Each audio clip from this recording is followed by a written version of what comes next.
Select the cladding object. Choose the kind of load analysis. Click on the beam.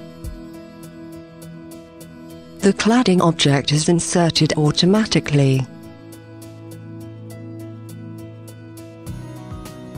You can then modify its length.